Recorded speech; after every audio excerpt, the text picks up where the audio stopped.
NNPC records improvement in total export receipt of crude oil and gas.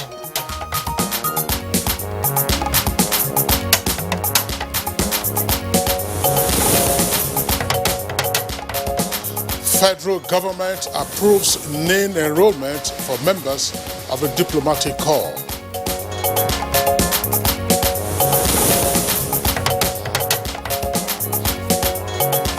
Air Task Force on Operation Lafia Dole, that is, destroys additional gun trucks, eliminates scores of terrorists in Borno State.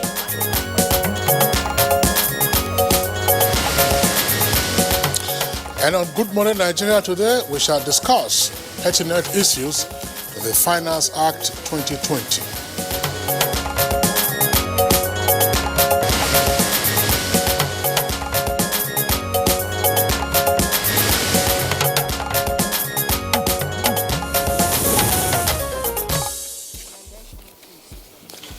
Well, as part of efforts to ensure accountability, revenue generation, and smooth implementation of the 2021 budget, the Buhari administration introduced Finance Act.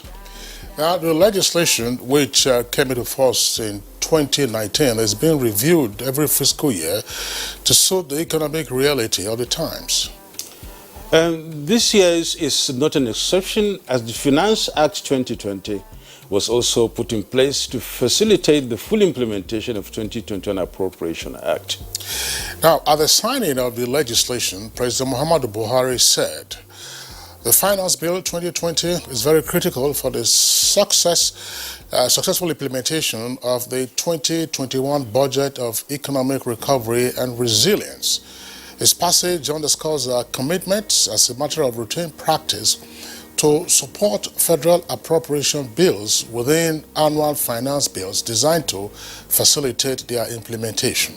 Yeah, truly, the Finance Act 2020 introduced some changes to various tax regimes in Nigeria, including companies' income tax, value-added tax, VAT, that is petroleum profits tax, individual or personal income tax, capital gains, customs and excise tax, as well as stamp duty tax, among others. That's right, Nadabo. Now, the amendments have granted relief and waivers to some entities and individuals.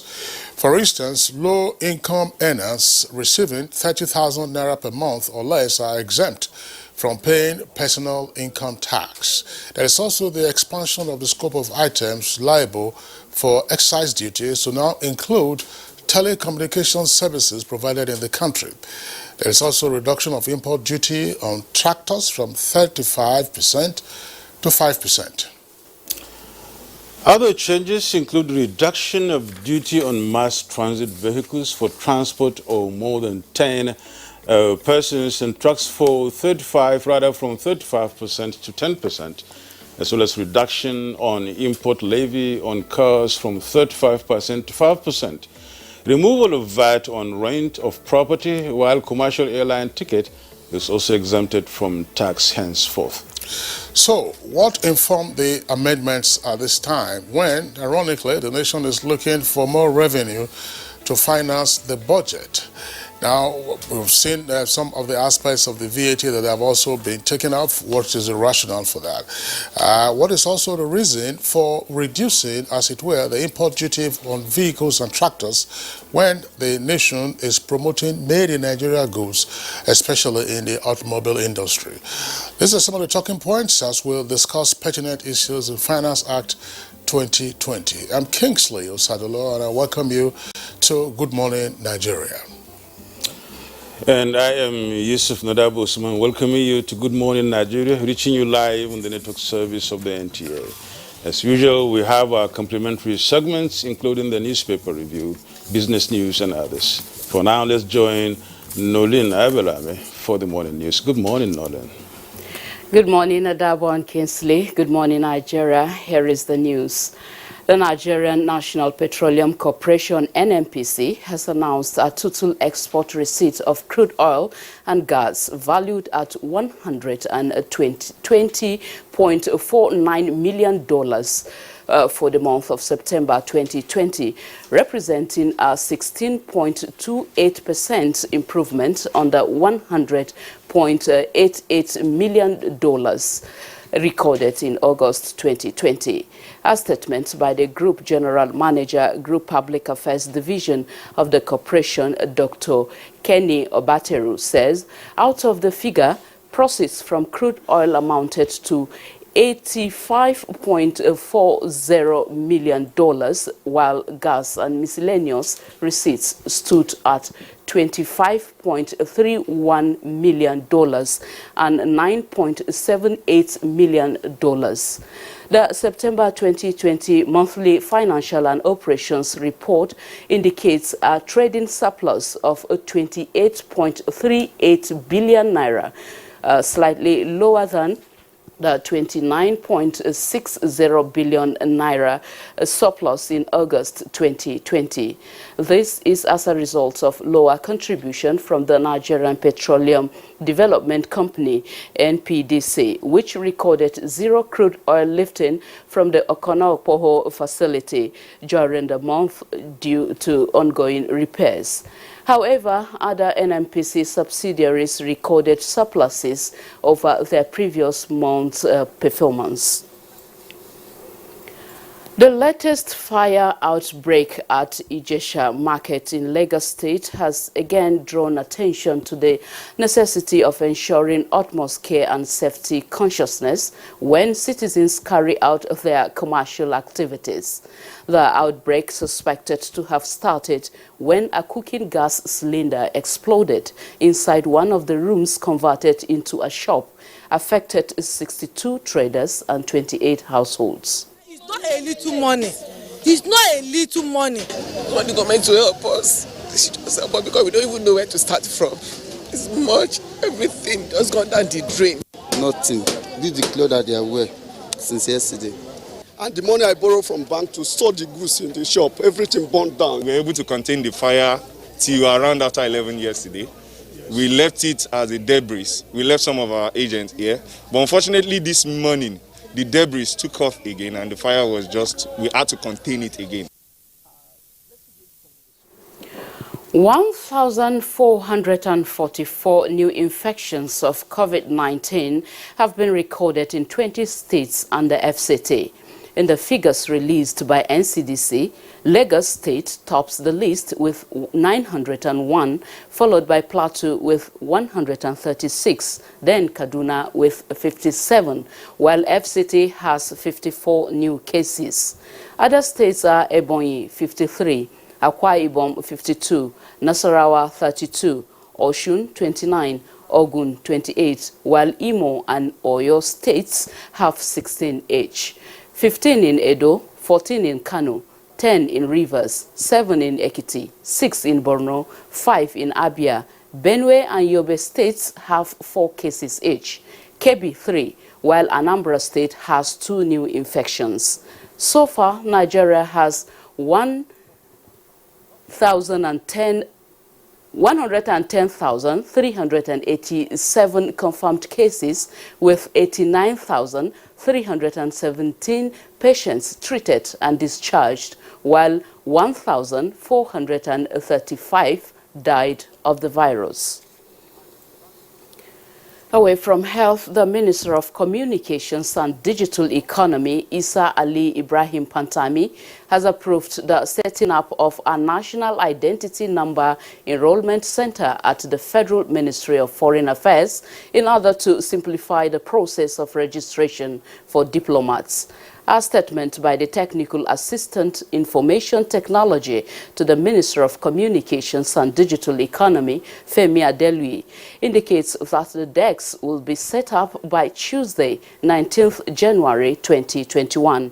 The center, which is being set up based on the request of the Minister of Foreign Affairs, Jeffrey Onyama, underscores the importance of the national identity number, as it is mandatory for diplomats who will reside in Nigeria for a continuous period of 2 years or more.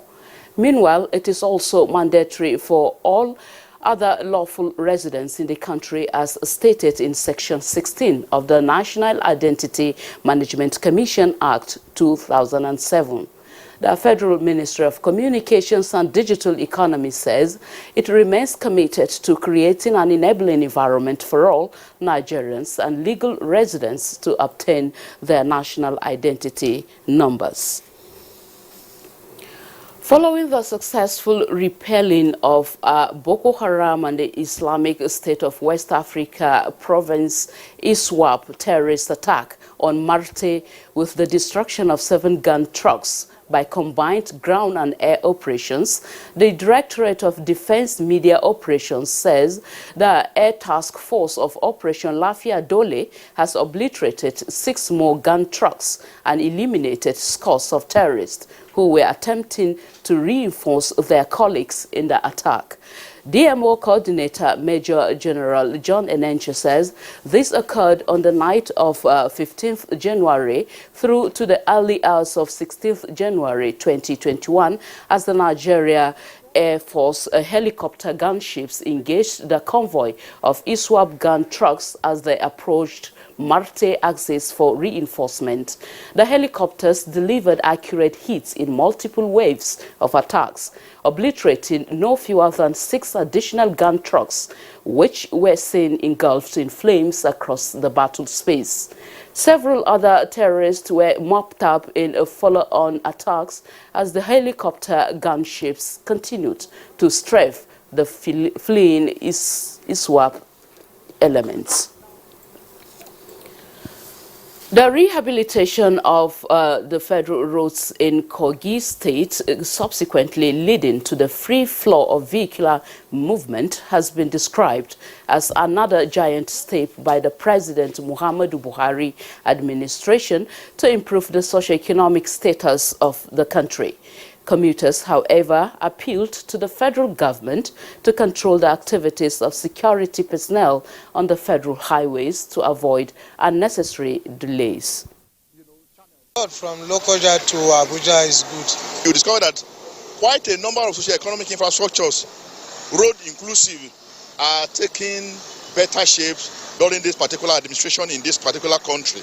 To be sincere, I won't tell you, there are a lot of work going on. Rehabilitating the road, most especially, I'm coming from Okene. If you go to Okene, you see the work. If you go to Mopa Amuro, from Kaba to Mopa Amuro, you see the work is going on there.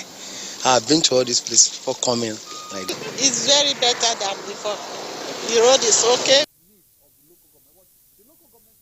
The National Commission for Museums and Monuments has signed a memorandum of understanding with the Olaila family to put an end to all lawsuits concerning the demolition of the national monument Ilojaba in Lagos. The epoch-making ceremony was witnessed by correspondent Adiola Komi Akere. Developing city, so therefore I think we need to have a modern edifice there. So unknowingly, of the consequences, they went and brought this place down. We thank God that we have come to this stage, and I think what they were saying that we are supposed to suffer consequences, and I think that this thing has been waived off, because of this signing of this MOU. First thing is that it is a plus for both sides.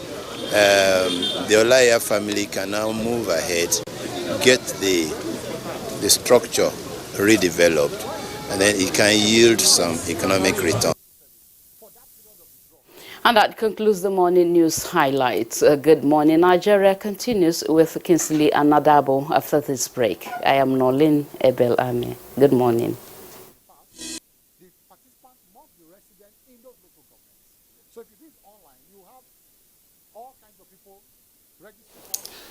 You're watching Good Morning Nigeria, reaching you live from the studios of the Nigerian Television Authority. And this morning we were discussing the Finance Act 2020. The federal government gives guidelines for certification of produce for export to other continents. And details with Comfort Amodu on our Business News for a start. The commencement of the single African market has been greeted with issues of conformity and infrastructure to meet trade terms.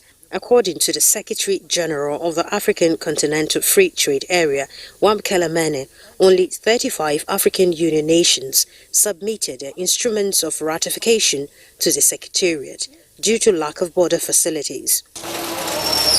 To meet with the trade terms, Nigerian government has come up with guidelines that mandate exporters to secure licenses, certificates and other relevant documents from the Nigerian Export Promotion Council, standard organizations, NAFDAC and other regulatory agencies to gain access to the world market. These procedures, experts say, are key to meeting the Africa's single market trade conditions. You have to ensure that the product is certified. If it's an agricultural product, it's an AQS, they will issue you sanitary and phytosanitary certificate. If it's food item, you know it's NAFDAC, they will issue you certificate for conformity. If it's industrial good, you know it's SON. So all of those, they have a role to play in making sure your product meets the international standard. Because in the international market, on the export market, there's no sympathy. What matters is your quality mark, what you get in the quality. So quality is very key. No matter what you are doing, even in Nigeria today, quality is key. For example, we are talking of the dead palm.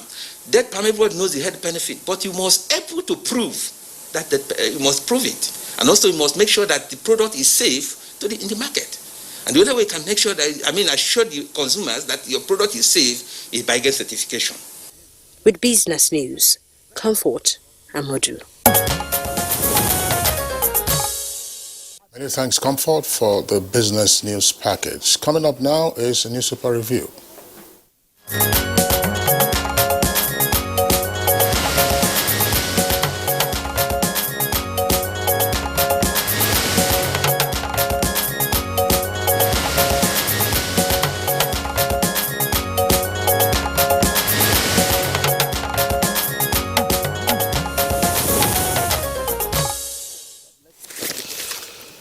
Bayo Atuebi, as usual, is already in the house. Good morning, Bayo. Thank you, Nadawo. Good morning. Good morning, Kingsley. All right, Bayo, good to see you. Hope you had a pleasant weekend. Thank you, yes. Okay, so let's begin by taking a look at the front page of the Punch newspaper. From top to bottom, that's beginning with the stories above the nameplate. PENCOM reviews payments as some 65,000 deceased relatives claim 215.27 billion naira. That's on page 21. NIN, federal government insists on Wednesday deadline and diplomas registration. Bandits kill octogenarian and 14 others in Zamfara and Kaduna attacks. Envoys list, Buhari posts ex-ministers to the UK and Spain. And MNK goes to the US. That's on page 7. Late story is on coronavirus, and by the way, an earpiece beside the nameplate there, you see the graphic display of the numbers relating to coronavirus in Nigeria. We have already recorded over 110,000 cases, and unfortunately 1,435 persons have died. Worldwide, over 2 million now have died from 95, over 2 million persons have died worldwide from some 95 million confirmed cases. A late story comes with a kicker as a headline: storage facilities. Nigeria may waste 100,000 COVID-19 vaccine doses, as attributed to experts. And don't disregard experts' advice. NMA tells federal government as schools resume. You have details on page 2. Now, the photographs there on the front page from Guatemala, it says Honduran migrants, part of a caravan heading to the United States, were stopped in Guatemala, and that took place yesterday, Sunday. Kaduna gunmen ambush anti-bandits police vehicle, 4 killed, cop missing. That's page 38. On page 21, Senate kicks as Petroleum Ministry spends 98.4 million naira on flyers. APC sweeps 44 Kano chairmanship seats and councillorship slots. Oh, well, thank you, Kingsley. Let's look at the Nation newspaper and see what they're in. Above the mast at the top, we have some 3 or so stories. Buni leaders for Pali on Kwara APC crisis. That's on page 4. And we have 2023 Akande to meet Southwest leaders on page 8. Details as such. Bandits killed 10 in Zamfara, abduct 17 in Niger. We get that on page 4. And then rising inflation may push CBN to hike rates. Get to the business pages of the Nation newspaper that's from pages 17 to 24. Get the details there. Below the mast, we have a story, importers scramble for dollar weakens naira. And then we get that on page 5. APC sweeps Kano Council elections on page 33, and Catholic priest killed in Mina. You get details on page 4. The main story here is on troops battle Islamic State to regain seized military base. And the rider is 4 riot policemen killed in an ambush on Birningwari-Funtua Highway. No Pentagon rider. The page of that, the story is that is going to go to on page 5. Down below it, you have the story from the US, just an addition to what the Punch carried. And no Pentagon military parade for Trump. Biden to revise policies with executive orders. That's going to be on page 5. And finally, at the bottom of the page, you have ex-ministers Kuye Kitubu dead. On page 7, Zulum approves 624 million naira for Borno students. And details of that story can be gotten on page 33. Bayo? Thank you, Yusuf. Well, 2 stories dominate the papers today. One is about schools resumption, the other is about COVID-19. University of Ibadan are to resume today. University Senate last week revised the academic calendar, and in the situation, they cancelled the 2019-2020 academic session. And therefore, the Tribune reports that upon resumption today, activities will be geared towards wrapping up 2018-2019 academic session. They have up till 19th of February to do that.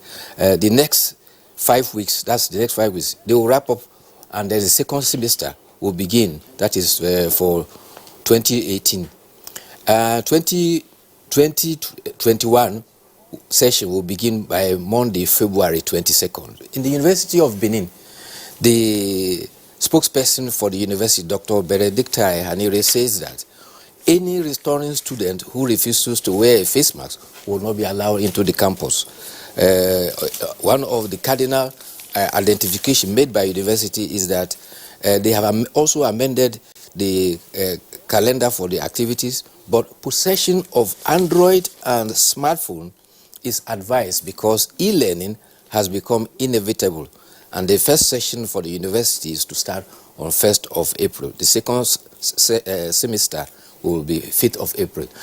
In Kaduna Polytechnic has announced resumption of academic activities for Monday.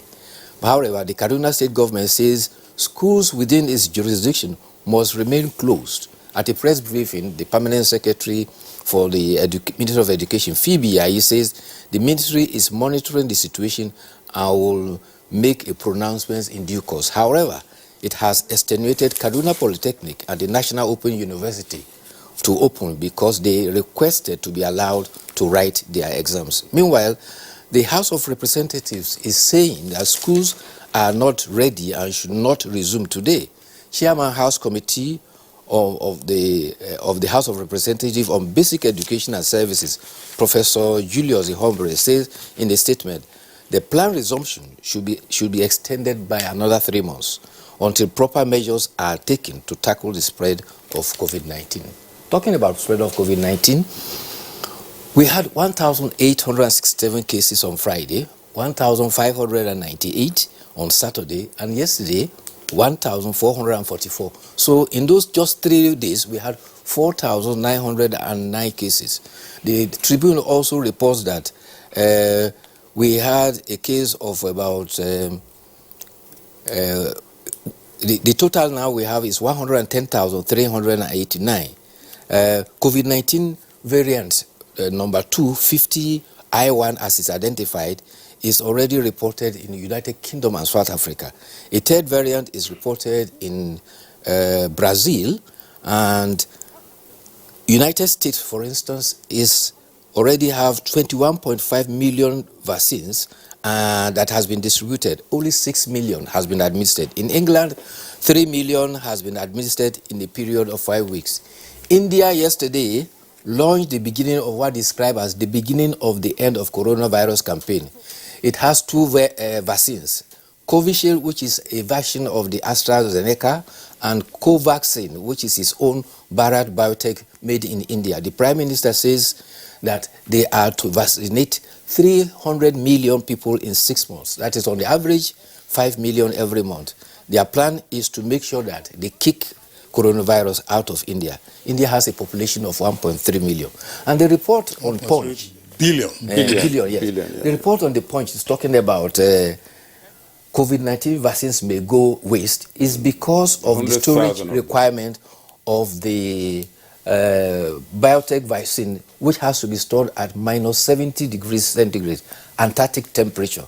So what the experts are saying that unless we are able to comply with that storage requirement, the vaccines will be ineffective by the time they are subjected to very high temperature. From that indication, I think our surest bet would have been the AstraZeneca, the Oxford version, which can be stored at a refrigerator temperature.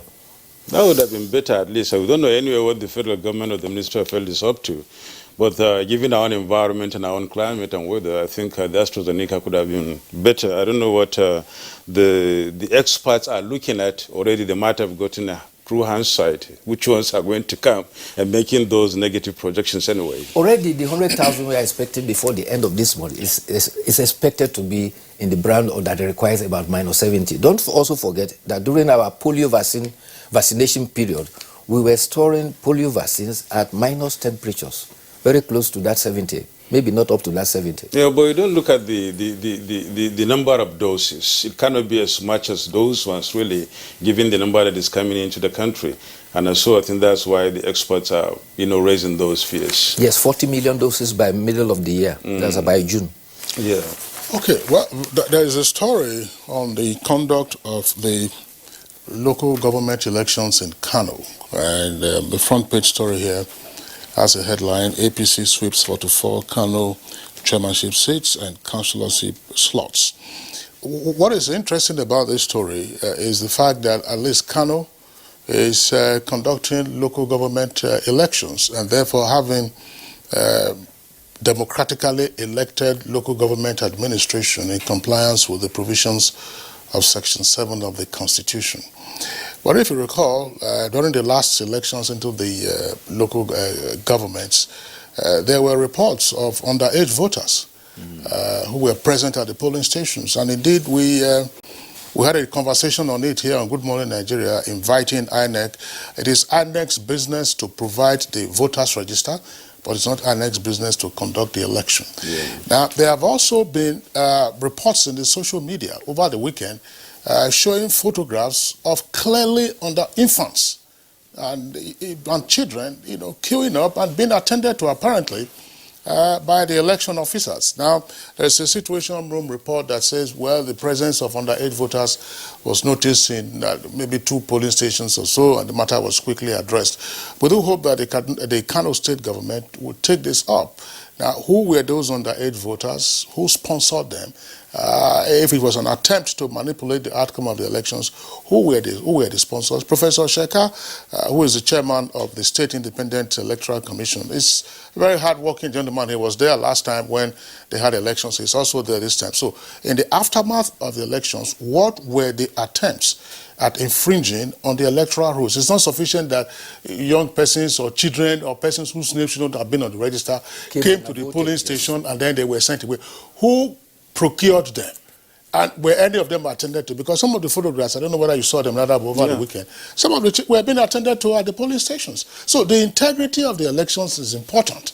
Now that they have been able to establish almost routinely the culture of democratically elected local governments, it must be certain that indeed those who actually come to vote, even though there was a low voter turnout in this election, are persons who were qualified to cast a ballot. I think, Kisle, the whole thing has been made simple, these days, looking at technology and what we have in order to get to the bottom of issues. I mean, trending on social media, which means you see them doing it, all right? And then the opposition parties are supposed to take up that and then get to the courts and head to the courts and then see how they can get that done. And once the rules can be followed, and once these ones can be substantiated, I think as appropriate measures can be taken. The problem with us is we normally take these things on, not so seriously. So much so that we don't really get the results out of it, but we keep complaining at the end of the day. You see, social media can be a double-edged sword. Sometimes it can give you a right lead, sometimes it can also give you the wrong lead. Don't be surprised if it is an old picture that they are circulating. But be that as it may, social media was used by the authorities in the US to trace individuals who violated and invaded the capital. And they are picking them up one by one. So those who committed that offense, like Kingsley suggested, can be traced and can be tracked. And the opposition too can do their own homework. Yes. At least in doing this, you must have your evidence and the rest of them to get that one done. Now the editorial is about the concerns about ASU strike, which has been called off, and the NASU, SANU, and the technologists threatening, after 3 days of strike, to go on another strike. The editorial is cautioning that government needs to look into their demands, because one of the crux of their demand is the way they will share the 40 billion that is supposed to go as earned academic allowance. But the editorial is saying that why are non-academic members of the university, are they entitled to earn academic allowance? And why is it that the last time they shared it, in 2018, when they got 23 billion, ASU got 18.4 billion, which was 89%, and left 11% for the rest of the union. This time around, they say it's going to be 75-25, and that is the crux of the matter that is leading to another possible strike. And NASU, SANU, and the technologists are threatening that it's not only ASU that can ground the university. They too can ground the university, and they are ready to do so. That is really unfortunate, really. I think the federal government should take that up, and then Nigeria should also look into that and then see what should be done and get the schools opened. Many thanks, Bayo, for joining us this morning. We're just starting the week. Tomorrow is going to be another day. Thank you. Thank you very much. You're watching Good Morning Nigeria. We're reaching you from the NTA, and of course we are discussing this morning Finance Act 2020. We shall now take a break. Stay with us.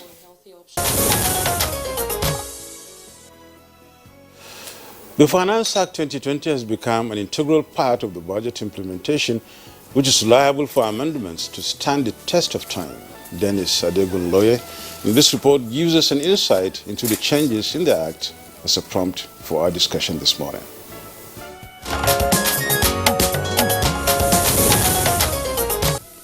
The Finance Bill 2020 was signed into law by President Muhammadu Buhari on the 31st of December 2020 and came into effect on the 1st of January 2021. Significantly, the new law introduces over 80 changes to 14 different laws that will affect all concerned. The key changes include exemption of low-income earners earning 30,000 naira per month or less from personal income tax, meaning no pay-as-you-earn on their salaries. Unclaimed dividends in a listed company and dormant account balances unutilized for 6 years or more are to be transferred to the Unclaimed Trust Fund, which will be managed by the Debt Management Office.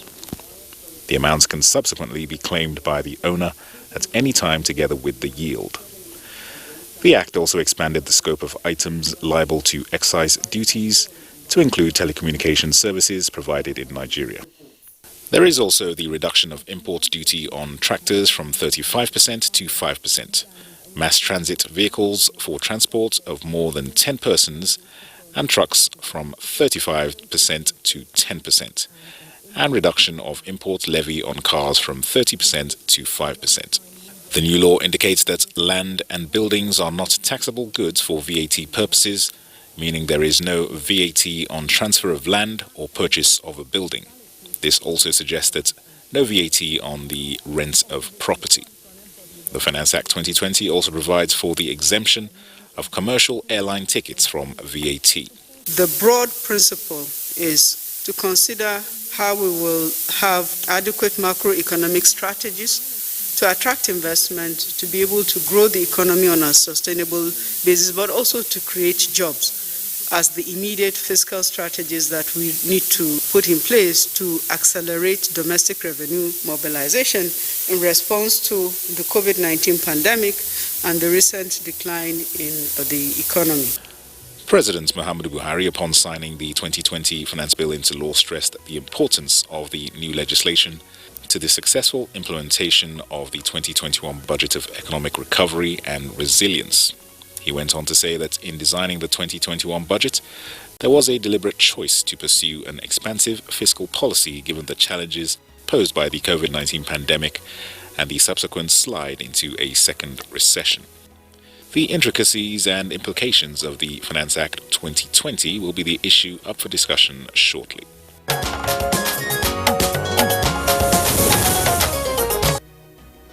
Many thanks, Dennis Adeguloye, for that background. We have guests to discuss matters arising from the issue. And first, let's welcome Honorable Ahmed Aliyu Wadada, the former member of the House of Representatives and now Chairman, Peugeot Automobile Nigeria. Honorable Wadada, delighted to have you with us on the program. Thank you very much. Good morning to you. Also joining us for this conversation and via Zoom from Lagos is a business and tax advisory expert. That's Albert Falorenshaw. Mr. Falorenshaw, pleasure to have you with us on the program this morning. Thanks for having me. Good morning, Nigeria.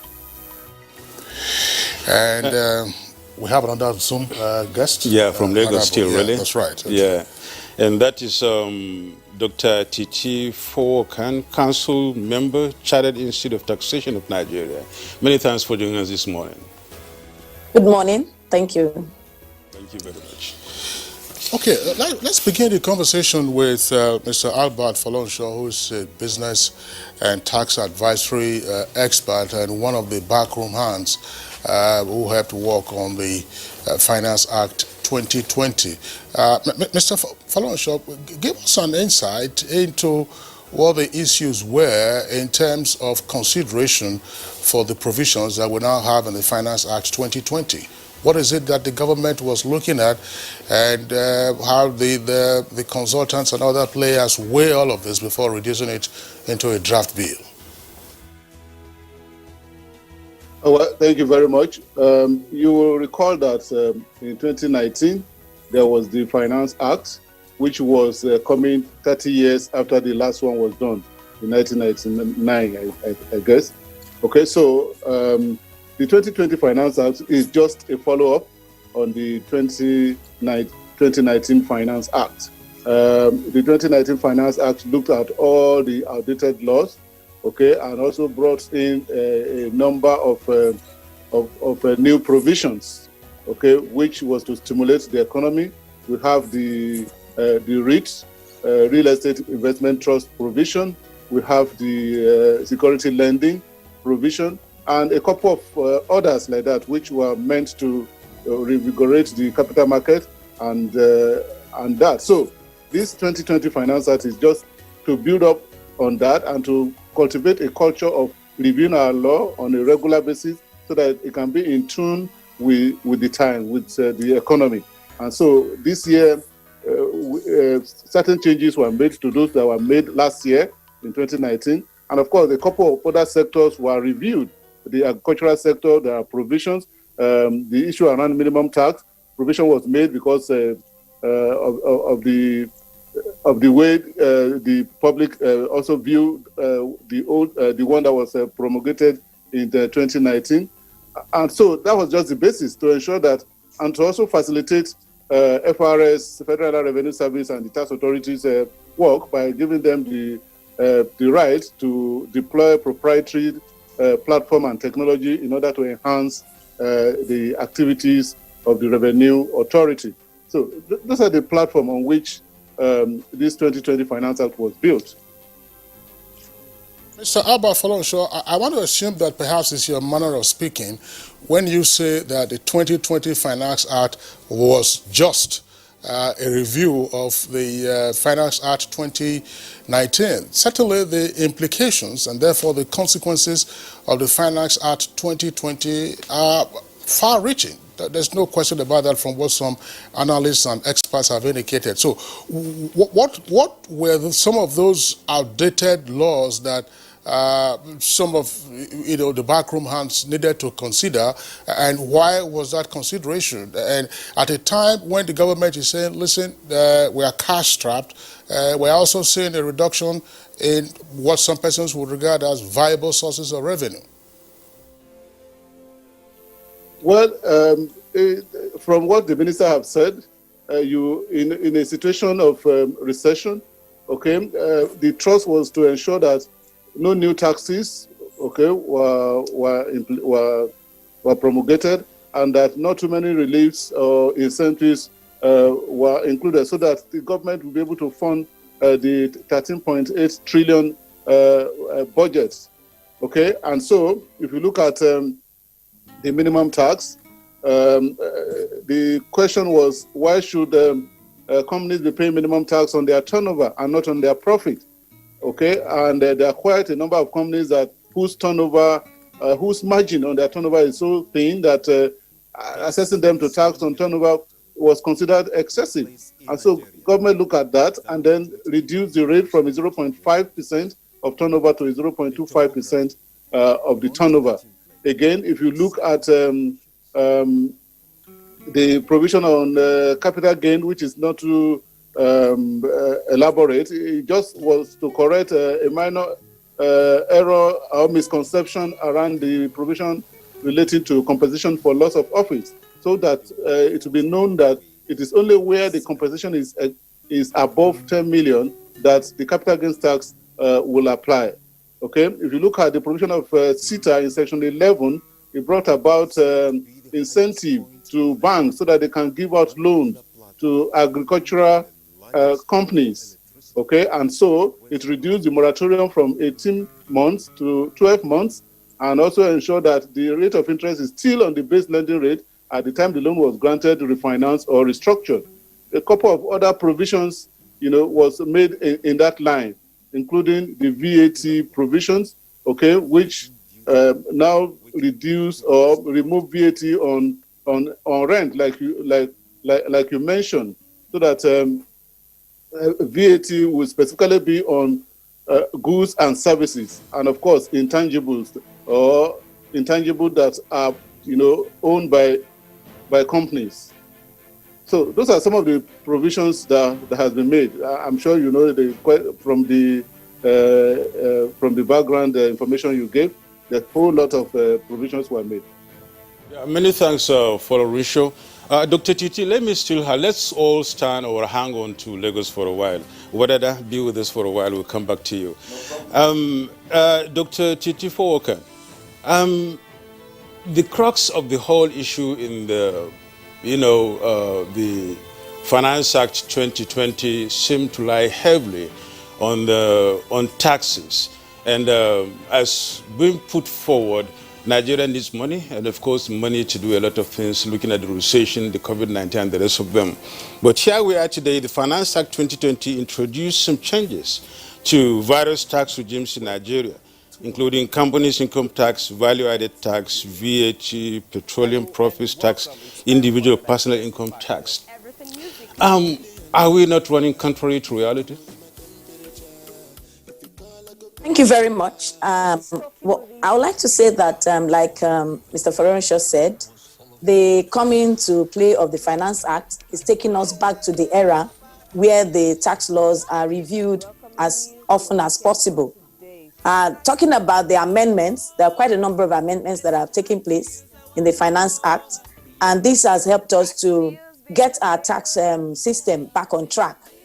Some of it will probably be able to open up ways for government to realize the untapped revenue that are somewhere hanging in some transactions that are not within the purview of the tax authorities.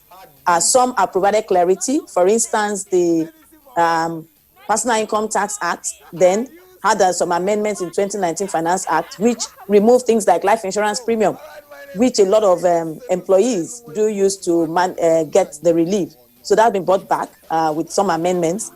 Things like the agricultural business, trying to encourage agribusiness. I remember the pyramid days that we have granite pyramid and things like that. So with this coming on board, then we are going to be seeing some improvements in the agricultural business, which we can see, and the agricultural production has been expanded in the Finance Act 2020 to have different categories, including fishery, crop farming, and things like that. From the angle of the FRS Establishment Act, we've seen that the FRS now has a robust way of being able to ensure that tax revenue are not lost in different ways. So by being able to use a lot of leveraging on technology to be able to manage the tax aspect. So for us tax practitioners, we see it as a welcome development. We see it as a means of getting our tax system back to where it should be, as we've been clamoring. And once this come up on time, it gives more work to us, because we have to be able to stand in the gap, advise our clients properly, so that they don't fall into any traps or any pit holes, let me put it that way, which they are not aware of. So we have to do a lot on that. So I can see that it's something that we have a lot to do as practitioners in guiding our clients to do the right thing. And there are things like the amendments that we have on capital gains tax puts more responsibility on the employer. For instance, when you have employees that are leaving and you pay them compensation for severing them, that is above 10 million, you must ensure that you account for it as you account for your pay as you earn. So this is an additional obligation for the employer, and we are supposed to ensure they understand this, how it works, such that they don't overlook it after these payments are made. So there are quite a lot of things that have happened, and I think things like gas utilization incentive, there's no double dipping. You enjoy it under the Companies Income Tax. You cannot enjoy it under the Industrial Development Income Tax Relief Act or any other provision of the Petroleum Profit Tax Act. So these are welcome developments, and we see that this will help us to develop our tax system for that. Thank you. Dr. Titi, you said you really want to get your tax system back and have it really on track. It's a welcome development, as you said lastly. What have you been doing differently? How was it? Could you shed more light for us on how you want to get this tax system back using the Finance Act 2020?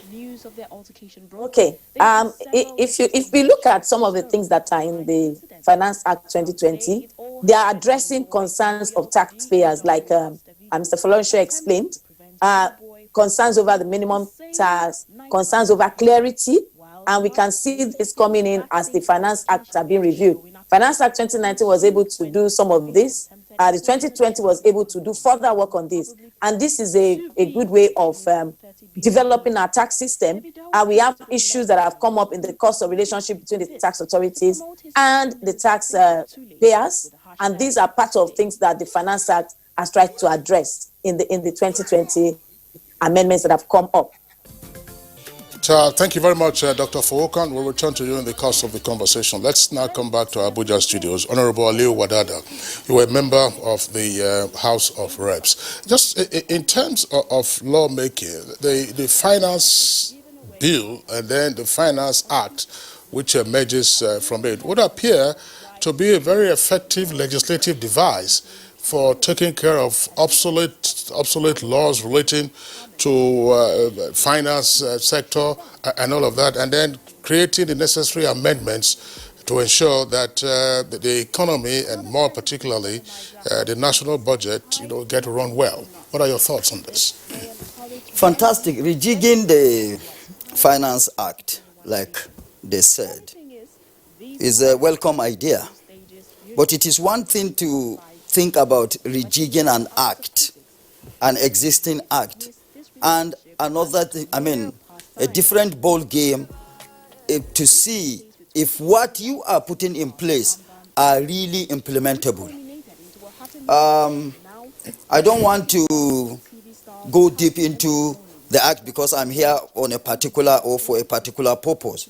But being it as it may, having been a member of the National Assembly, the REITs he talked about, the securities and mortgage-backed securities were all propagated by the then House Committee on Capital Market, which I chaired.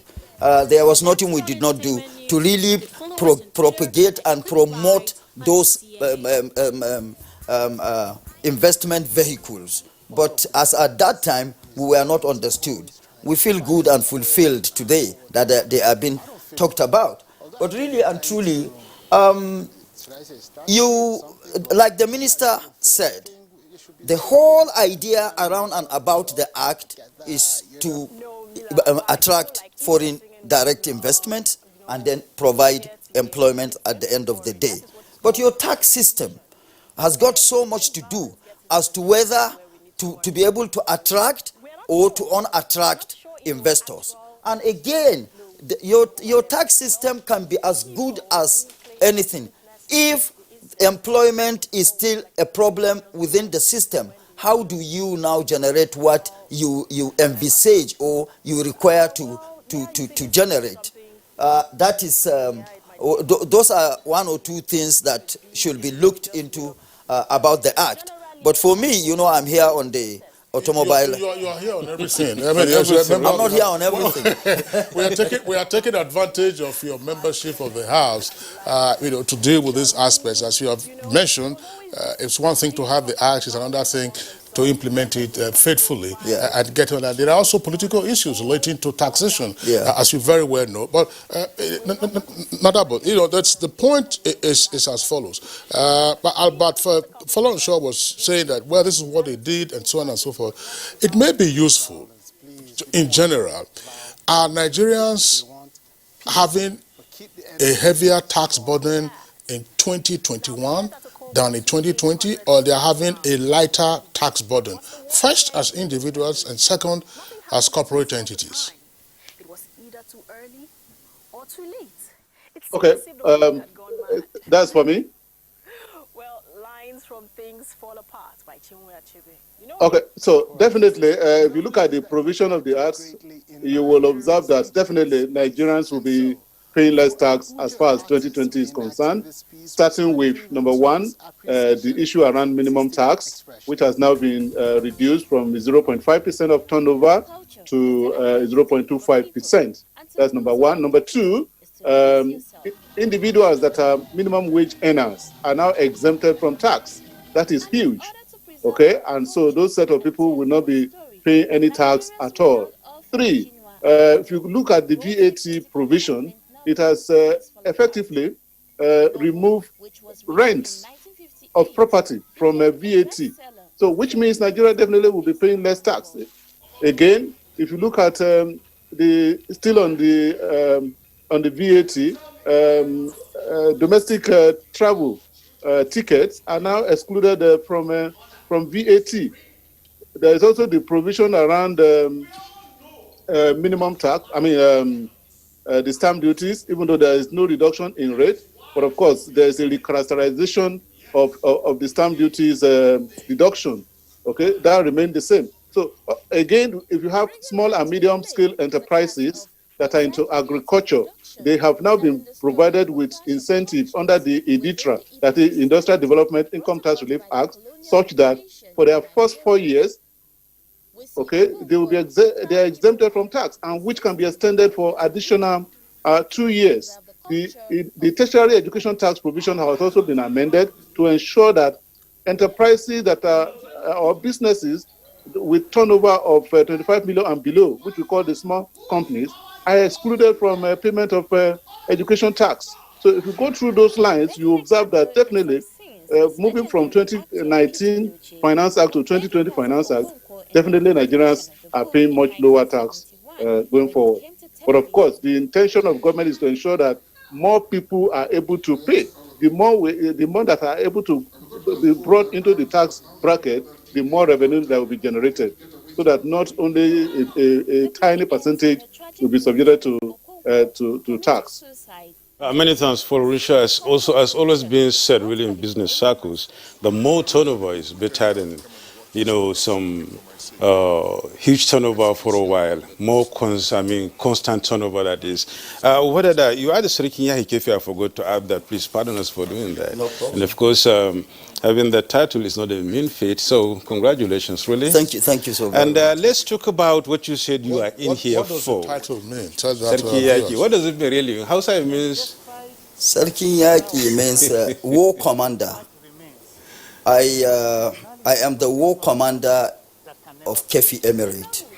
So it is for me to always stand against any kind of invasion into Kefi Emirate, and also to go out there and fight for whatever good I will as an individual, in collaboration with other people like you, to see how Kefi Emirate benefits. That would be the equivalent of Arel Nakan in some parts of the Southwest. That's it. All right, congratulations. So let's talk about what you said you were here for. The Finance Act. Yes. All right. The Finance Act includes reduction, of duty on mass transit vehicles, and of course for transport of more than 10 persons, and then trucks from 35% to 10%. As well as reduction on import levy on cars from 35% to 5%. Now, this is reduction really, and this means less money going to the government. If it were to be left at that 30, much more will get to the government. And government needs more money now in order to finance the Appropriation Act. Do you see this really helping the system? It's not at all. Not at all. Not at all in the sense that fairly it could be seen to help the system. But looking at it from a larger perspective, you are killing an industry. An industry, the automobile industry will be completely dwindled or extinguished by such a policy. Why am I saying that? The National Automotive Industrial Development Plan came up with 35% tariff on imported vehicles so that it serves as a discouragement to importation, and then as an incentive, an encouragement, so to say, to the local assembly plants. Now, if you say as a palliative to whatever, COVID-19, you are now reducing tariff on imported vehicles at this day and age from 35% to 5%. 5% is what SKD, that is the automobile plants, pay. Like I said earlier on, the initial figures were 35% on imported, fully built units, imported vehicles, and then 5% on SKD. SKD is semi-knocked down. What the automobile plants, components that automobile plants bring into the country and assemble here. Now, reducing that of imported vehicles from 35 to 5%, putting the two levels at par, is of course a disincentive to the automobile industry. It is, with due respect, it is shameful enough for Nigeria in 21st century not to have gotten to the level of manufacturing as it is. Not to talk about the policy, the changes and whatever. It is shameful enough for us not to have gotten there. And as struggling as the automobile plants are in Nigeria, putting the best they can to really add the needed and required value to the system, you are now discouraging them. Because they cannot compete. There is no way with such policy, tariff policy regime in place. The automobile sector in Nigeria cannot compete. And Nigeria will become a dumping ground to all kinds of vehicles into the country. So what we are saying is, if like they said, the tax regime, the 2020 Finance Act is to generate more income or more revenue for the government. You are now killing an industry that has over 5.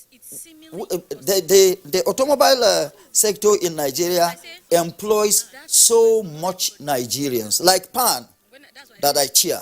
Under full capacity, PAN employs nothing less than 3,000 Nigerians. If you have 3,000 employees, how your tax, what you will be having generating from tax alone in PAN is enough to take care of. I wanted to interject earlier on, yeah, and you've now hit the nail on the head. Talking about PAN, you are the chairman of PAN Nigeria Limited, yeah, and you're talking about the incentivization of this system to the automobile industry. Yeah.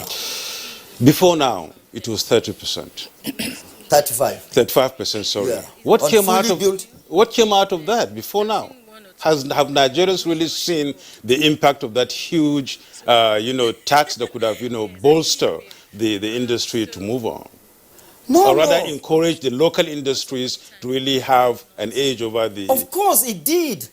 That's why you now have Innocent. Before in Nigeria, you had only PAN, Volkswagen of Nigeria in Lagos, and then Anamco in Enugu. But now, the tractor aspect of the automobile sector alone has more than 14 assemble plants, which were not here before. Before you could only talk about Steyr in Bauchi. Now, Anamco has been taken over by Shackman. You see, trucks, Shackman, they are all assembled in Enugu. Innocent, everybody sees what Innocent does. PAN itself, let me correct it. For what Nigerians know is that PAN means Pujo Automobile Nigeria Limited. It is no longer that. What is it? The federal government changed the name to PAN. Whether Pujo or no Pujo, it is PAN Nigeria Limited. PAN Nigeria Limited today does not only assemble Pujo. There are Higa buses, Cherry, all from China. So really, that high rate tariff on imported vehicles really served as incentive to the growth and development of automobile plants in Nigeria. So now this obnoxious policy regime that is coming on is so obnoxious. No, we said the policy. I mean, the government couldn't have been acting in an obnoxious manner, Honorable. I would say it's a policy. I mean, you may disagree with it. Yeah, but obnoxious to an industry. It is obnoxious to an industry. Potentially harmful. Well. All right, Honorable Wadada. Semantics. Yeah, that's right. Thanks a lot for your point. We'll return to you. Let's bring in Dr. Titi Fowokan of the Chartered Institute of Taxation of Nigeria. Dr. Fowokan, what's your reaction to this? I mean, you can see how passionate Honorable Wadada is in discussing aspects relating to the reduction of the import duty on fully built units versus CKDs or SKDs. It's the government ordinarily uses tax policy as a tool of economic management. Is this the right thing for the automobile sector, in your opinion? Thank you very much. There would be that reaction that from the industry because of the impact on the domestic market, and that reduction would definitely affect some businesses in the automotive industry. But it is all with the intention of government ensuring that they can encourage foreign direct investment into different aspects of the economy, and looking at the canons of taxation, things that has to do with equity and fairness. I know that's the angle the industry is actually coming from.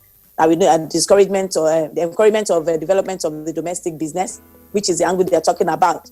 But I believe that the thinking behind government policy would have gone through some series of considerations before this was brought about. And I know that the intention of the government is not to kill any industry, but to encourage players in that industry to give it a wider competition for everyone. So my own view about that is that government's intention is not to just destroy that industry, but to consider the situation of things as it is now. If we look at what some of the amendments in the Finance Act 2020, there were some that were tied to a period of time, a particular assessment. And I believe that because the Finance Act review is an annual thing, any policy which is going to have any effect or any amendment that will have effect on any industry or any aspect of our economy will definitely go through review with the belief that Finance Act has come to stay.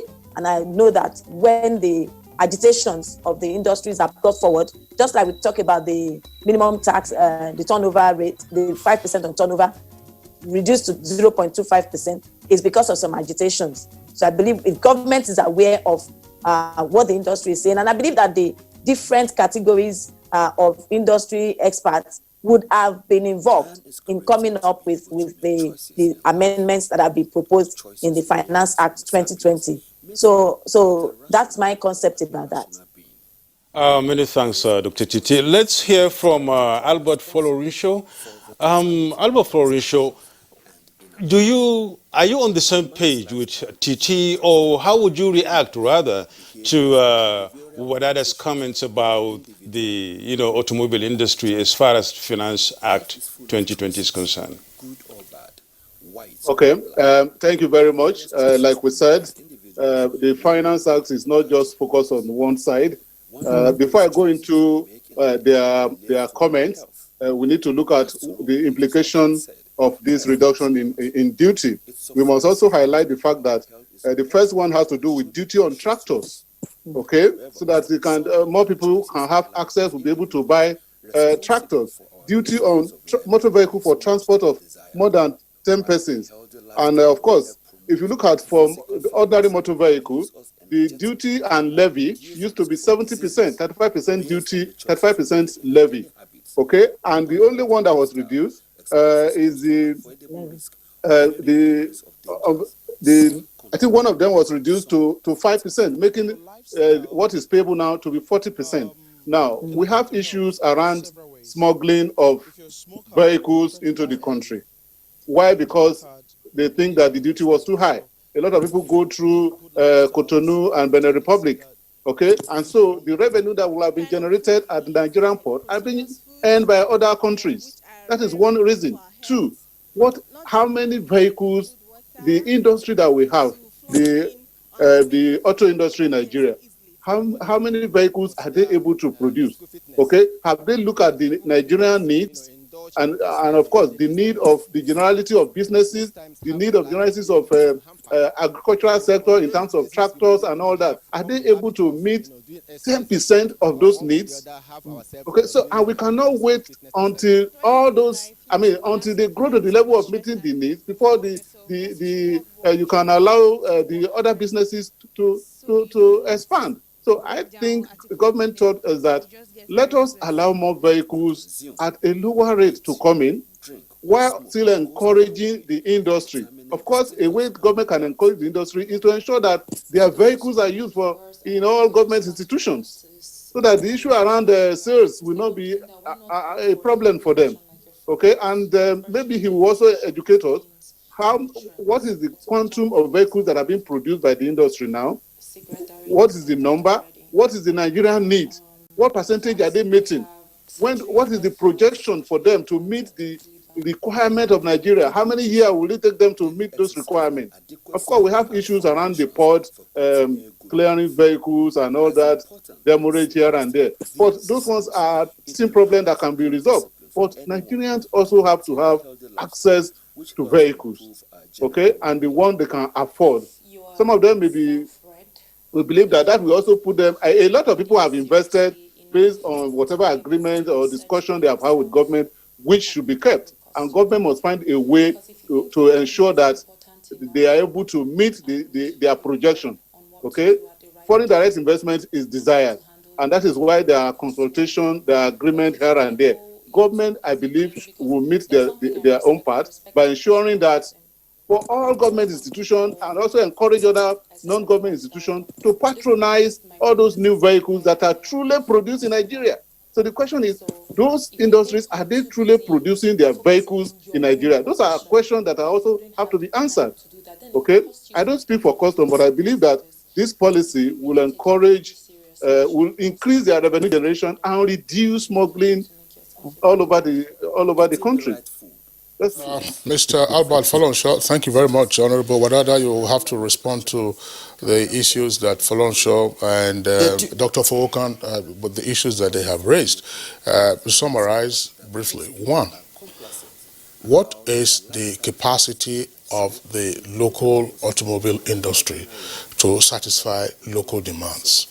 Two, even after producing, is the government or are the governments, that's to say local, state and federal, serving as off-takers of the vehicles produced by the assembly plants? In other words, you might not therefore have a challenge if you produce 100 units, those 100 units are snapped up. So those are the key things that they have raised, plus the fact that there is a clear differentiation between vehicles for passenger transport, vehicles, that's to say tractors now, for agricultural purposes, and vehicles for personal or luxury use. First and foremost, the capacity of the local plants are almost 1 million per annum as they stand today, or it stands today. And if that is not good enough, then the environment is a determinant as to, and who makes the environment? It is government. And government, it's one of the fundamental responsibilities of government to make the environment enabling enough for businesses to proliferate. And if you talk about, that is on capacity. And now talking about foreign direct investment. Before you go to foreign direct investment, yes, he talked about off-takers. Yeah, off-takers. Yeah. Off-takers, well, I don't want to sound too negative here. Tell me one minister in Nigeria that drives local assembled vehicle. Even your colleagues, members of the National Assembly, even your colleagues who are in the National Assembly, during the coronavirus, they budgeted and I think they even received some of those luxury cars from a very well-known nation. So really, the patronages have not really been encouraging. Are you some saying some MDAs, yes, patronize local assembled vehicles, but the patronages should be much higher than what it is. But being it as it may, permit me to say that demand and supply, the rate or the level at which two operate serve as determinant to what the price of a product will be. So if today what the local assembly plants produce are too expensive, so to say, if that's what they, like he portrayed, are too expensive for Nigerians, it is because the supply is not meeting the demand. And for the supply to meet the demand, we are talking business here and economics. The environment must be enabling enough for the automobile sector to grow, to thrive. Like I said earlier, we used to know only 3 automobile plants in Nigeria, which were all government, federal government legacies. Today, we have more than, even in the tractor sector, aspect or sector of the industry, we have more than 14 plants. And talking about foreign direct investment, no OEM, that is original equipment manufacturer, will come to Nigeria as a direct investor or as a technical partner to any automobile plant with this kind of regime in place. As it is, even before the introduction of this tariff regime, all the OEMs we have in Nigeria have moved to Ghana. You say even before? Volkswagen, even before the introduction or the this proposal that we are talking about, they have moved. Volkswagen is in Ghana. Nissan is in Ghana. The Toyota that President Muhammadu Buhari went to invite 1 year or 1.5 years ago is planning to go to Ghana. As it is, because of the automobile sector policy in Ghana, Ghana is now seen to be the automobile hub of Nigeria, of Africa. And permit me to say, West Africa. With the much that President Buhari has done on conceptualization and realization of AFTA, African Continental Free Trade Area, Nigeria is supposed to, by of course obvious reasons, supposed to play a dominant role. But with this policy, we wouldn't be able to play that dominant role at all. And so it is the increasing, just like I said, rejigging the tax regime, fantastic. But as far as the auto industry is concerned, it is government, this somersault, this policy is a somersault by the government itself. Because ab initio, before now, federal government put in place a standing committee headed by BPE to look at the factors that have been mitigating against the growth and development of the industrial, automobile sector in Nigeria. And the outcome of that committee, the result of, the report of that committee stated that what the National Automobile Industry Development Plan put in place should be sustained. That is one. Now, the same government is coming up with policy that is contradicting, and bastardizing what its standing committee suggested. Secondly, when this issue came into the offing, meeting was called at the office of the Vice President, where NAMA, that is National Automotive Manufacturers Association, was in attendance, to representing, of course, the automobile sector. And at that meeting, because of the argument advanced by NAMA, the meeting resolved that NAMA should go and articulate a document that will show the way forward to balance or come up with an equilibrium from what the thoughts of government are and what the industry thinks, Then shortly after, we just, NAMA came to know or to realize that the act was already, the proposed act, bill, was already approved by the Federal Executive Council. And that is why we are saying, for crying out loud, cry less, Honorable Wadada.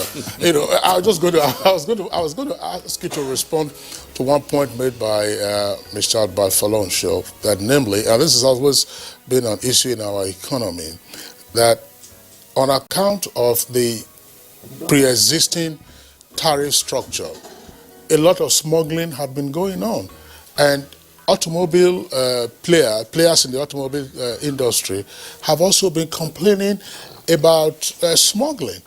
And so this appears on the face of it to be a device to deal with smuggling, to ensure that proper revenue comes, and that indeed the local automobile manufacturers or assemblers can have real competition, as it were, or an opportunity to actually leverage on what is available. He talks about that, and I think it's been a significant issue with our economy, namely how to deal effectively with smuggling. Well, whose responsibility is it to take care of smugglers? It's the government's responsibility, but those who are smugglers are... And who are these smugglers? What do they smuggle in? They are Tokumbo vehicles. Mm. So if they smuggle in Tokumbo vehicles, and now you are coming up with a regime that is opening up the corridors to importation of all kinds of vehicles into the country, and yet you want to generate internally more revenue from, is it through reduction of tariff that you will have more revenue, or by creating the needed and required enabling environment for the automobile business to proliferate If we have more automobile plants in Nigeria, that means more employment for the citizens and more taxes to be paid by the citizens, which of course means more revenue for the government. So what are we really talking about? More revenue for the government, and then a sector is being developed, a sector is being deepened, a sector is being grown. Which one is better? Just like we are talking Toyota here, we are talking Volkswagen, we are talking Nissan, we should be talking Nigerian products, if not anywhere, within the West African sub-region. Honorable Wadada, you've made the point really, and of course, Kingsley, this is maybe a topic for another day. It's a very wide one, the automobile in Nigeria. Of course. We have really looked at that. Aliu, who is the DG of the Automotive Development Council, has been a regular guest on Good Morning Nigeria. But of course, we are discussing this one relative to the new tax regime embedded in the Finance Act 2020. We're going to have to take a short break now. When we return, we'll continue the conversation with our three guests. All right, you're welcome back, and it's still Good Morning Nigeria. We are live on the network service of the Nigerian Television Authority. Now we're going to back to our Lagos with Albert Falonsho via Zoom. He's a business and tax advisory expert. As we indicated, he was one of the backroom hands that worked on the draft finance bill that is now the Finance Act 2020. Mr. Falonsho, and indeed the other two guests that we have, there's another big elephant in the room, and that has to do with the provision that the federal government can now access unclaimed dividends and dormant balances, or balances in accounts that have been dormant for a number of years. Why this? Because it's generating quite some furore. Thank you very much. This has to do with the crisis intervention fund, which government intended to set aside in the advent of any pandemic in the future, and the idea was to raise about 500 billion for that fund. As a subset of that was the idea of the Unclaimed Fund Trust Fund. Unclaimed Fund Trust Fund is to be a fund that will accommodate, or that will manage specifically just two for now, which is the unclaimed dividend and, of course, dormant account balance. If you look at other claims, these funds expand usually beyond that. They look at funds that have been abandoned. You have people who die without any details. We have people changing their addresses without, they cannot be reached. We have people that have life assurance policy, and these funds, when they die, nobody makes the claim. We have pension, that people have, but they never claim the money. We have people even keeping valuables in bank, and at the end of the day, nobody comes to gather them. Meanwhile, on a regular basis, banks and these other institutions are required to provide this information to their regulatory authority, and those records are there. So usually what is done is to set up a trust that will manage it for the beneficiaries and for the government, so that individuals don't take benefit of these funds, so that individuals, though belongs to individuals, but are managed on their behalf by government. Government all over the world is seen as the most certain institution that can represent the citizenry. And that is why most times when you invest in government bond, in government treasury bill, you are certain that your money will come back to you. That is the background all over the world, where when you talk about unclaimed funds, yes, which is applicable in several countries. In UK we have it. It's there in the US. We have in Malaysia and Canada. And of course, if we also go to Kenya here, we have the Unclaimed Asset Trust Fund, so that assets that have been, people died and they leave even their property. Nobody gets to touch them. You see abandoned properties all over the place. Those are the funds that are responsible for, managing those type of assets. And so what has been brought into the Finance Act is something to start such an arrangement, such that where the unclaimed funds okay, can be managed on behalf of the beneficiaries. Of course, in this case now, we have funds that have been left unattended. The unclaimed dividend relates to dividend that has been unclaimed, particularly for public companies, for at least 6 years, and a dormant account balance that have been left unattended for at least 6 years. The intention is that this fund will be managed by the federal government through the trust fund. The governing council has been, has been set up, okay, or will be set up to be headed by the minister and, of course, another private person who will be of impeccable character. Of course, the funds are coming from companies, so the registrars of companies will be represented. These funds belong to shareholders. Therefore, shareholders associations are represented. Of course, the funds are kept in banks, so bankers committees are represented, the DG of SEC, DG of NDIC, so that there can be a track of all the funds that have been generated. Report will be made to the debt management office, who will be the admin responsible for the management of the fund.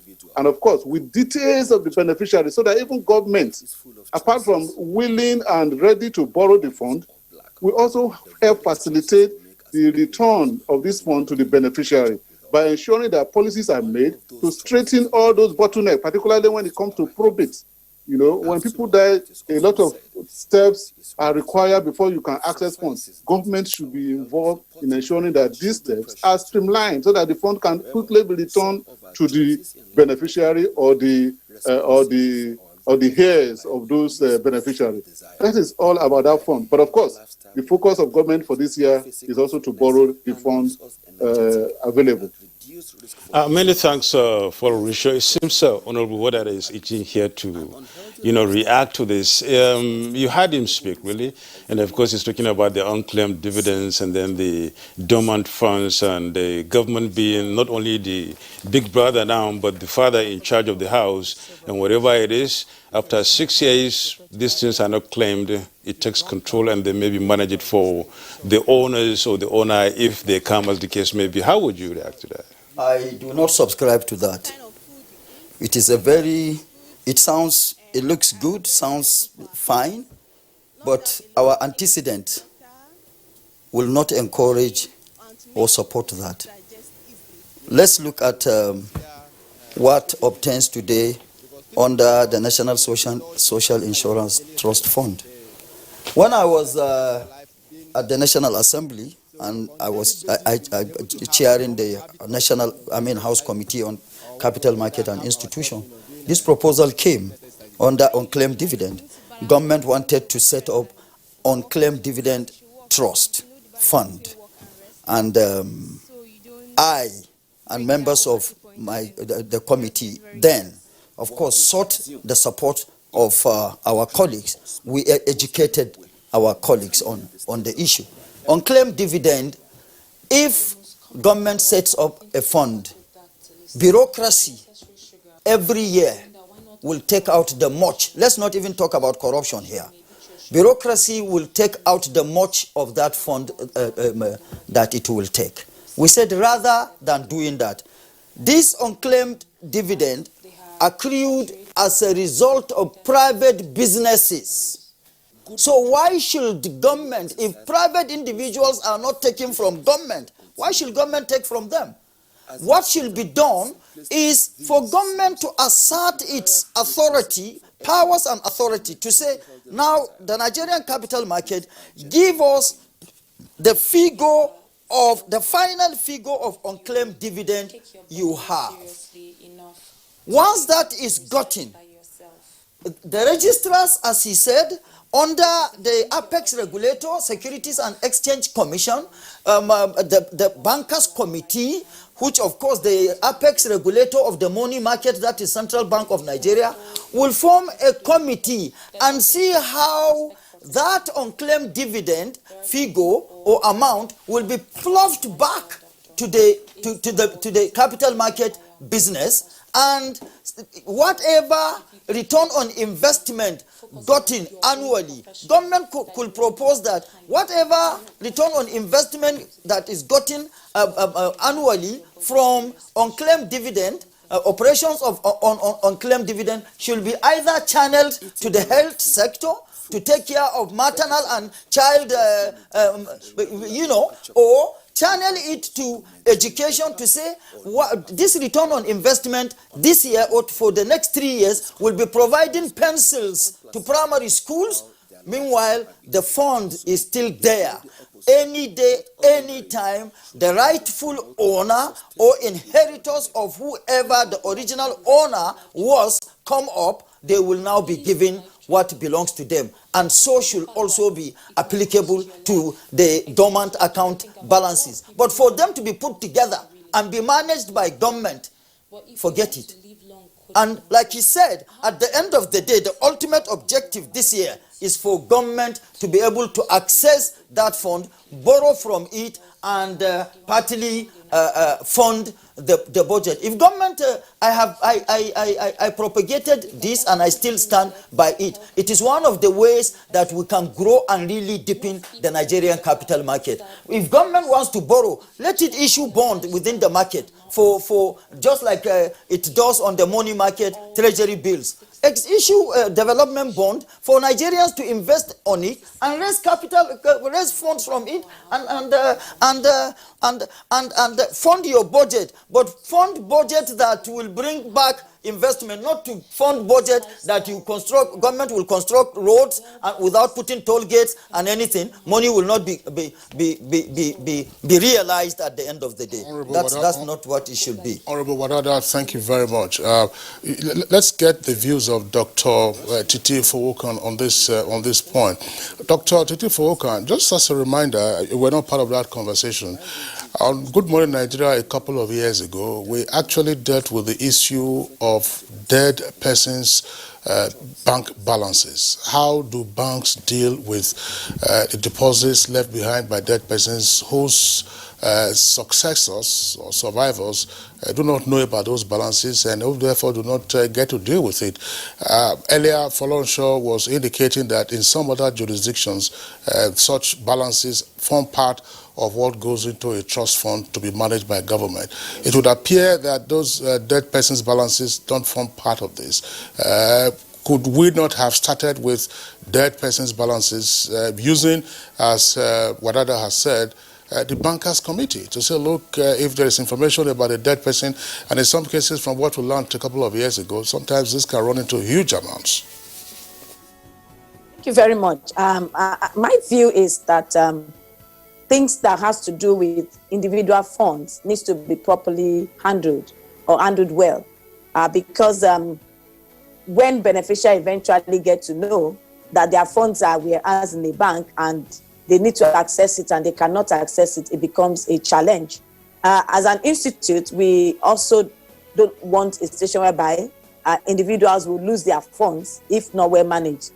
What we think and what we've always stood for is that the bureaucracy around what the government is about to do needs to be dealt with, such that if eventually the owners or the beneficiaries of the fund wants to access it, they don't have problems with accessing it.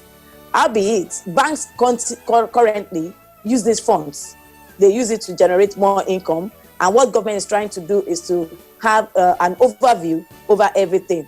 For those who are deceased, definitely there would be either beneficiary or their records. So what would have been expected is that efforts would have been made or policy would be put in place to ensure that their beneficiaries of these funds are identified. To ensure that through the bankers committee, the banks identify these beneficiaries and they get them their funds.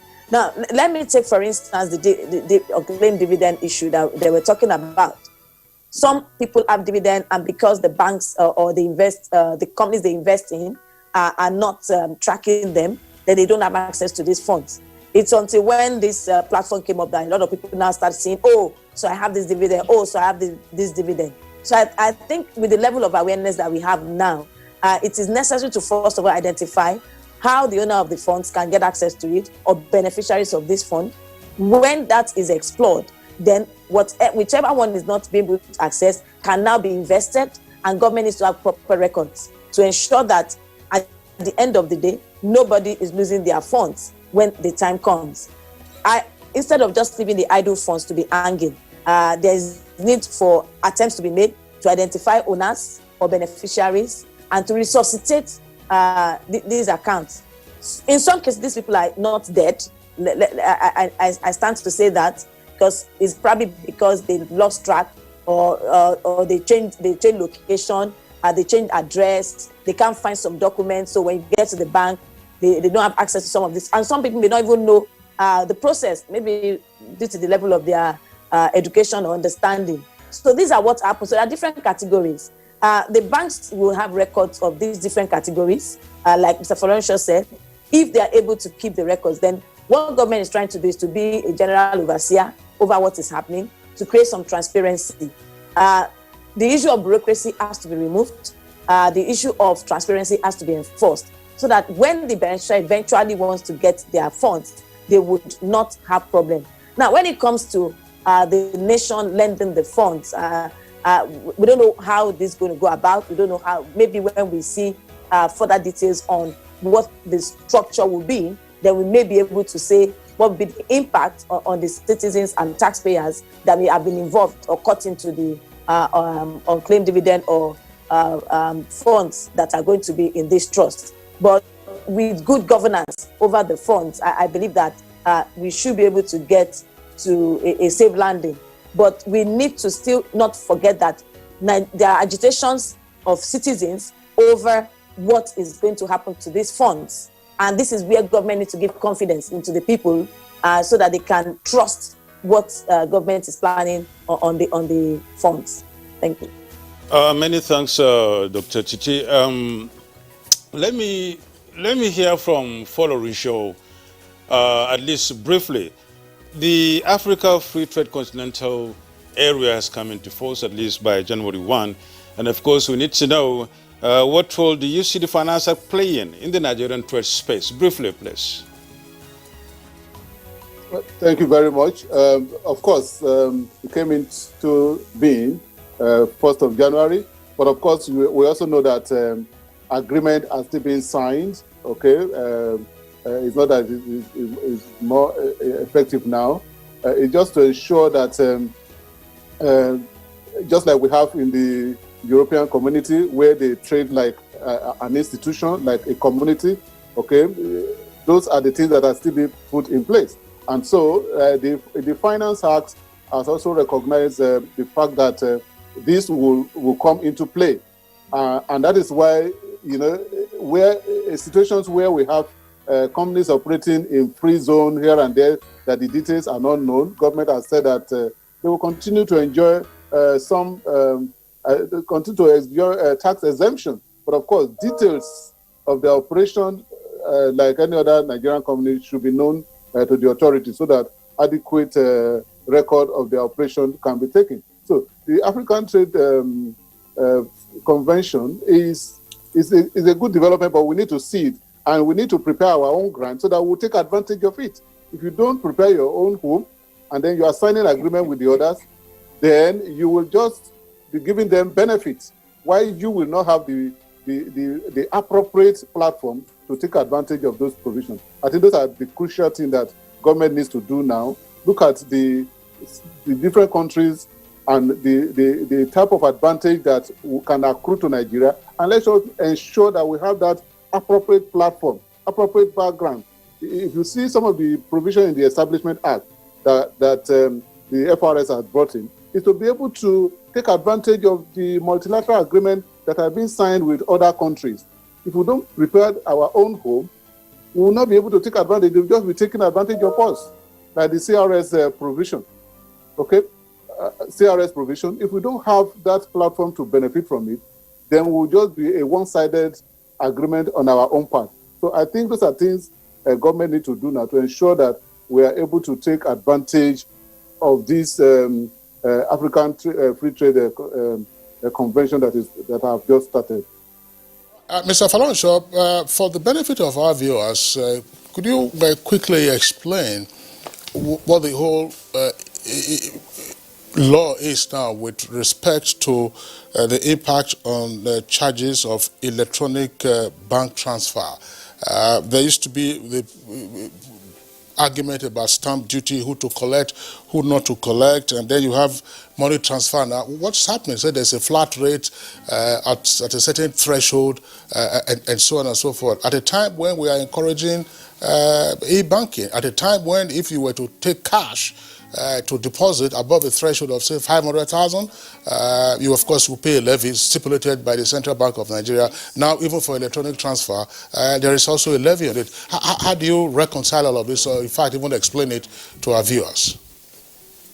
Okay, thank you very much. That has to do with stamp duty in 2019, because of the controversy around who really is responsible for collection of stamp duty between NIPOS, FRS, and the State Internal Revenue Service.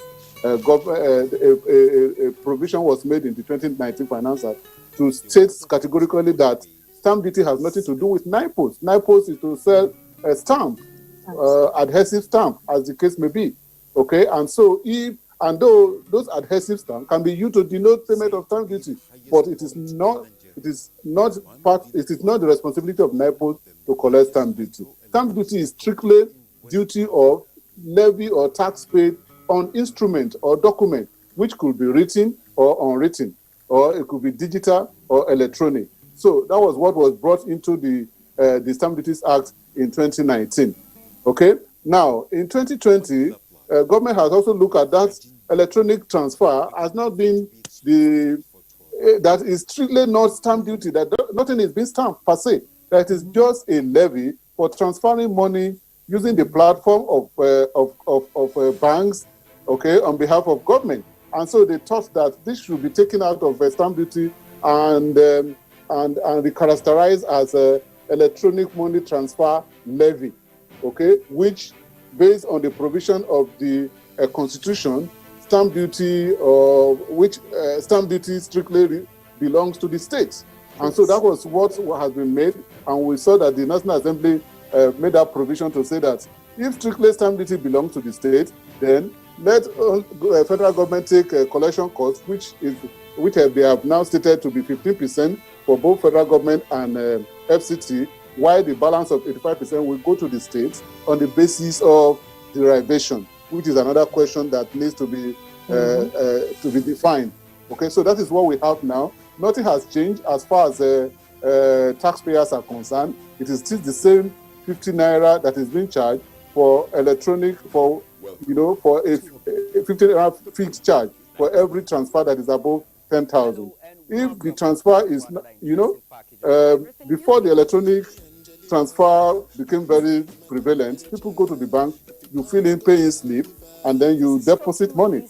So the essence of the paying slip is like it's an agreement between you and the bank to say that I'm completing a paying slip. I want you to transfer or pay Mr. A this sum. And so if the bank fails, the paying slip will be an instrument, because stamp duty has been paid on it, will be an instrument that is admissible in evidence in the court of law. That was the essence of paying stamp duty on all those paying slip and all transaction receipts. Okay, so the same thing still apply now. Nothing really has changed. No, the rate have not changed. It is still the same 15 naira, but has just been characterized to be called electronic money transfer levy, now to be shared. Many thanks, Albert Folorisho, a business and tax advisory expert. We thank you so much for, participating on, this discussion this morning. It's our pleasure you've been here with us. We must also thank Honorable Wadada for, coming all this way to, give us his insights and perspectives on the Finance Act 2020. Dr. Chichi Fowokan, it's our pleasure. Dr. Tifo Okan is a council member, Chartered Institute of Taxation of Nigeria. We thank you for your perspectives. It's our pleasure you've been part of Good Morning Nigeria this morning.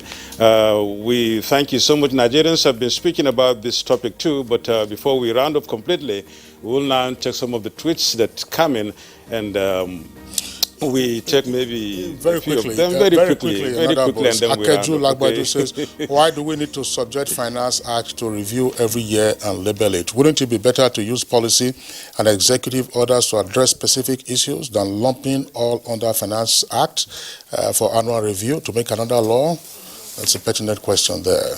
I agree with Honorable Wadada. This is coming from Ishaku Daniel, that any policy that would discourage our domestic manufacturing isn't good enough. We have debated too much and for too long on the outside for our domestic needs. And Suleiman Babagana finally said exemption of low-income earners, any minimum wage or lays from personal income tax, and then reduction of import duty on tractors, mass transit vehicles for transport trucks, and reduction of import levy on cars, that is, are sections which have direct impact on the masses and promote SMS. Well, thank you so much for being part of this conversation this morning. I am Yusuf Nadabo Usman. See you tomorrow for another package. Tomorrow we are back, same time, 7 o'clock in the morning. Stay safe and be well. I'm Kingsley Osadolo.